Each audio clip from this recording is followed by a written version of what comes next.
Marami akong natutunan nung nagpunta ako ng Tate. Marami akong natutunan. Pero marami din akong natutunan sa Pinas na nung in-apply ko sa Tate. So parang yung gulang ko tol, yung gulang Pinoy. Walang ganun sa Amerika ko yun. Oo, yung gulang. Meron ganun. May gulang din ng mga Amerikano tol. Pero yung gulang ko sa Sorrento, kaya na ilang ego yung nauto ko eh. Isipin mo. Third world tayo eh.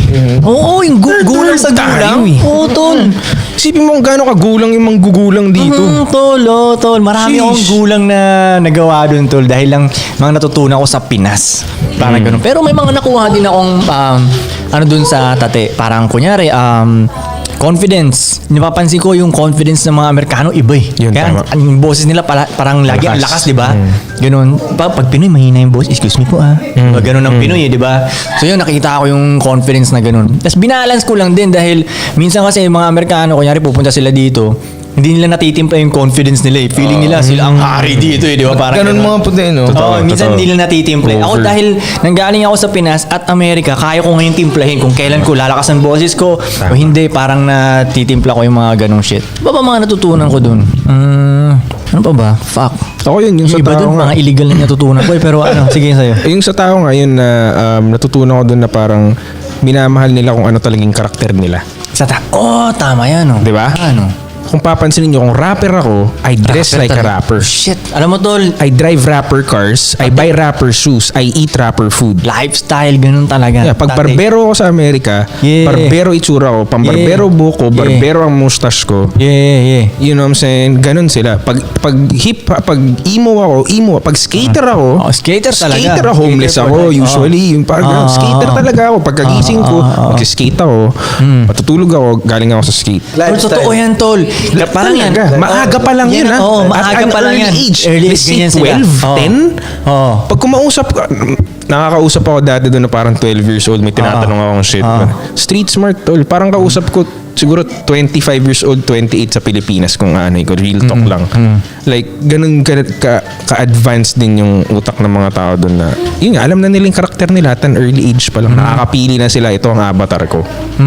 Parang mas majority sa mga tao doon, ganun. Kaya ang damitan doon, kung papansin mo, ang daming brands, tas lahat successful kasi may, parang iba-ibang karakter sila talaga eh. Tapos yung brands doon, napaka-focused. Pansin mo? Kunyari, pang Ito ang look skater na ko. brand. Pang skater talaga. Dito, usually, they try to supply it for everybody. Dito, ang gusto ng tao, mag-blend in. Ang goal dito, magmukha tayong pare-pareho. Ganyan ang Pinoy, no? K-pop ang Blend itsura, in. K-pop ang suot. Diba? K-pop ang uso sa TV, K-pop lahat majority. Okay, mauso ang ganitong buhok, ganito lahat tayo. Ganito ang sapatos, ganito lahat tayo. Tangina nga, tol, no? Isang ugali ng Pinoy yan, tol, no? Makiuso, no? Makiuso. Usually, Kasi parang pansin ko natutunan rin yung yun. nagtatay ako, nag-Navy to isang tropa, nag-Navy na silang lahat. Tapos nauso na yung parang, ang daming makaka-relate na tati nito. Nauso na ngayon sa tropahan yung maging phlebotomist ka. Puta na yung mga mekanikong tropa namin dati. Naging phlebotomist bigla. Parang ganun. Ako lang yung hindi sumusunod sa lahat ng mga yun, mga tropahan ngayon. Hindi ako sumusunod. Nag-nurse silang lahat. Parang, nurse na yung lahat.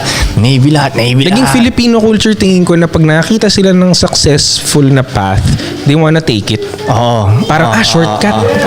Gayahin ko na lang siya. Sa Amerika, minsan, pag nagkwento ka ng ganun, parang matutuwa sila for you. They understand you have your own path. I have mine. I appreciate mine. I appreciate your journey, your victory. Dito sa atin, pag nakakita, usually, hindi lahat. Pero madalas nga ganun, pag nakakita nila, successful yung journey niya, yung path niya, gagayahin ko yan. Totoo. I wanna be like him. Hindi trendsetter. Yun, usually.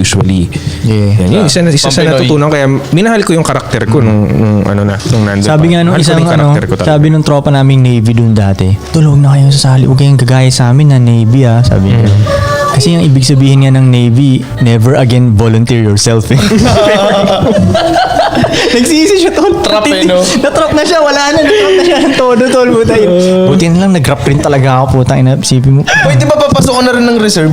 Yung parang hindi ko na makita yung buhay ko. Reserve, di ba? Parang Army Reserve. Parang tinry ko ng ganun eh. Tapos tinur niya nila ako sa ano yun, camp nila, ganun. Tapos doon ko napag-decide, shit, hindi ako para dito. Parang masyadong maraming rules dito, parang ganun. So, nag-decide ako na, hindi, wag. Buti ka naging rapper pa ako, isipin mo yun. So, sabi nga nila, may nakita akong parang, ewan ko, meme ba yung nakita ko. Mas sabi, pasalamat kayo sa mga musician, mga rapper. sobrang walang kasiguraduhan yung landas na tinahak nila. Imbis na mag-take nila yung basic na ruta, Na sure ball. gumawa pa sila ng music para mapakinggan mo, tapos grabe mo sila lait-laitin, parang ganun. Pasalamat nga kayo sa mga yan. Dahil isipin mo naman, rapper tol, no? Tanginom yan. O yung isang spot na safe, niligtas mo na para dun sa isang tao. Oo, putang yung ina. isang spot, no? Tanginang yan.